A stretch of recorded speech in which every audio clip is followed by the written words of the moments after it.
59 Αφρικανοί μετανάστες που επέβαιναν σε 9 φουσκωτές παιδικές βάρκες διεσώθησαν τη Δευτέρα από τις Ισπανικές λιμενικές αρχές. Οι διασωθέντες προσπαθούσαν να περάσουν στην Ισπανία από το Μαρόκο, μεταξύ τους αρκετές γυναίκες, 2 εκ των οποίων εγκυμονούσες.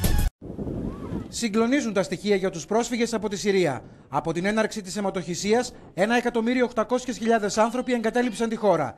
Τα 2 τρίτα εξ αυτών μόνον φέτος. Τα Ηνωμένα Έθνη μιλούν για τη μεγαλύτερη ανθρωπιστική κρίση τα τελευταία 20 χρόνια. Ήμουν διαρκώς αγχωμένος και έβλεπα συνεχεία όνειρα. Κάποιες φορές πίστεψα ότι δεν θα τα καταφέρω. Πρόσφυγας από τη Σομαλία έψαχνε όπως χιλιάδες συμπατριώτες του ένα καλύτερο αύριο σε κάποια χώρα της αναπτυγμένης Ευρώπης. Μιας Ευρώπης που δηλώνει περήφανη για τις ανθρώπινες αξίες της, όμως τα περιστατικά ομής βίας και σύγχρονου δουλεμπορίου όπως τη Μανολάδα Ηλίας είναι καθημερινότητα τα τελευταία 10 χρόνια.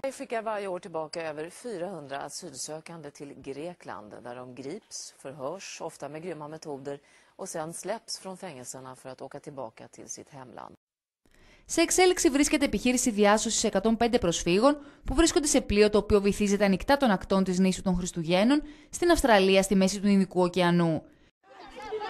Δεκάδες χιλιάδες πολίτες της Κεντροαφρικανικής Δημοκρατίας έχουν φύγει από τις εστίες τους μετά το πραξικόπημα του Μαρτίου. Βίντεο της ΥΠΑΤΗΣ Αρμοστίας του ΟΗΕ για τους πρόσφυγες αποτυπώνει τις άσχημες συνθήκες σε καταβλισμό της Δημοκρατίας του Κονγκό. Σοκ προκαλούν τα στοιχεία που δημοσιοποίησε ο Οργανισμός Ηνωμένων Εθνών με αφορμή την Παγκόσμια ημέρα προσφύγων, όπως έχει οριστεί η 20η Ιουνίου.